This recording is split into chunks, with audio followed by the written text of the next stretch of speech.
Hi there, scholars. Miss Luna here, and I'm really glad that you're able to join me today for Read Aloud. So today for Read Aloud, I'm going to be reading the story, The Frog Prince. So this is a fairy tale. That's right, it's a fairy tale. Now I know we were going over fairy tales before we left school to go on spring break, but right now I want us to do our fairy tale chant. If you don't remember it, that's okay. So right now I'm going to go over it. If you know it, you can go ahead and say it with me right now. All right, fairy tale chant, get ready, go. Fairy tales are stories that begin with once upon a time and have good and evil characters and have a happy ending. All right, now I want every single person to do it. All right, fairy tale chant, get ready, go.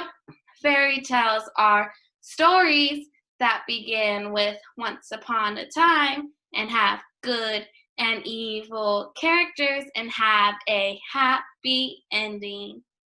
Awesome. So, when we're reading our fairy tale books this week, we're going to be focusing on characteristics of a fairy tale. So, what makes a fairy tale book a fairy tale book? So, what makes a fairy tale book is that it begins with once upon a time. It has good and evil characters. And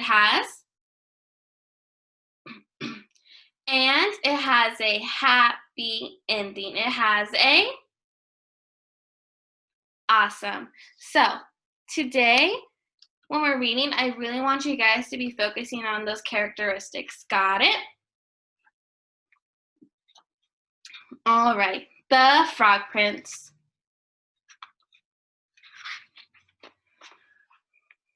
Once upon a time, there was a beautiful princess. She had a golden ball, and it was her favorite plaything. She took it wherever she went. Ooh, scholars, right now I want us to stop and think. We're thinking.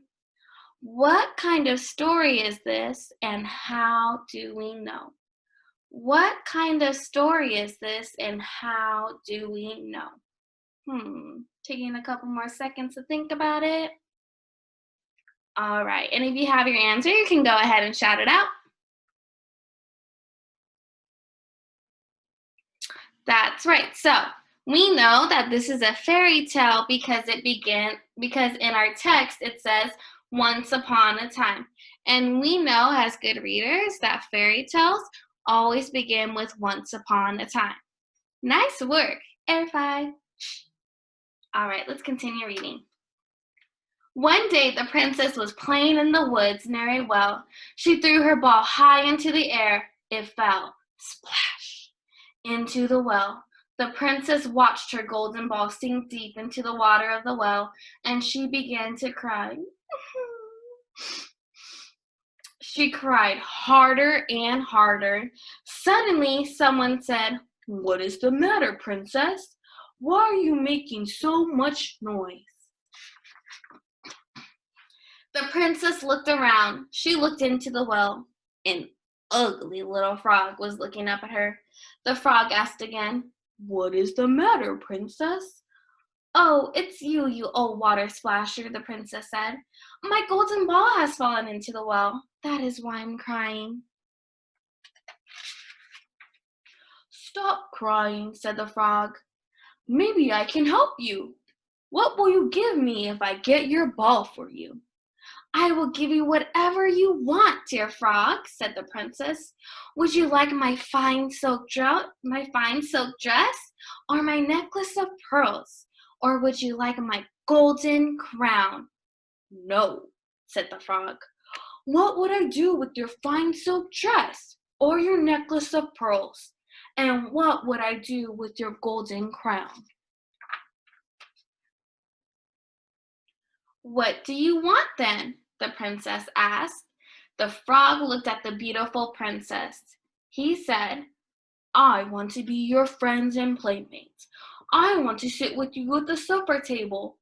I want to eat with you from your golden plate and drink with you from your golden cup. I want to sleep on your fine silk pillow. If you promise to let me do these things, I will get your ball for you. Ooh, so we're gonna pause right there, scholars. And right now I want us to be thinking in our heads again. Thinking. What is the frog's motivation? What is the frog's motivation? Thinking, taking a couple more seconds to thinking about it. What does the character want or need? Remember, that's what motivation is.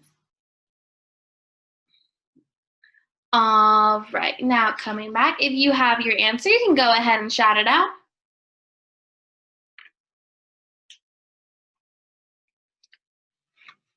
So, the frog's motivation is that he wants to be the princess's friend. And we know that because in our text, it says, I want to be your friend and playmate. And then the frog goes on to list what else he wants from the princess, but he just really wants to be her friend. So you said that he wanted to be her friend. Nice job. All right, let's keep reading. I promise, the princess said. She thought, how can this nasty little frog come to the castle and be my playmate? He has to stay here in his well. And she said again, I promise. Now the frog went down deep into the well. Soon he came up with the golden ball in his mouth. He threw it onto the grass. Oh, said the princess, my golden ball. She picked it up and ran away. Wait, wait, cried the frog. Take me with you. I can't go as fast as you. But the princess did not wait. She ran home to the castle, and soon she forgot all about the poor little frog. The next day at supper time, the princess sat at the table with her father, the king, and all the people of the court. Suddenly, everyone heard some strange noises outside. Splish, splash, splish, splash. It was the sound of wet little feet coming up the stairs to the castle. Then, flip, flap, flip, flap. There was a slippery little knock at the door. Someone called, Princess, Princess, open up. Princess, Princess, let us sup. The princess ran to the door and opened it.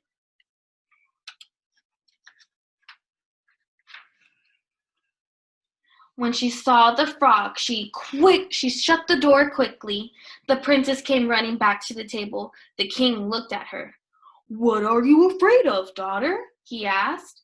Is there a giant at the door who wants to carry you off? Oh, no, father, said the princess. It's not a giant. It's a nasty little frog. The princess told her father how the frog had found her ball, and she told him about her promise. So, scholars, we're going to stop right there, and we're going to finish reading the rest of the story tomorrow. So today we talked about fairy tales. And we know that fairy tale chant, get ready, go. Fairy tales are stories that begin with once upon a time and have good and evil characters and have a happy ending. So right now, I want you guys to answer this question either on a piece of paper or you can say it out loud to someone who's near you. But when you're answering this question, I want you to be using your race response. Remember race? So you have to restate the question, answer the question, cite your evidence, because remember we're first graders, so we cite our evidence from the text, and then explain that evidence. So right now, I want you to answer this question. What is the problem in our story right now? What is the problem in our story right now? All right, scholars, I had a really fun time reading the story for you, and come back tomorrow so we can read the second part. Bye!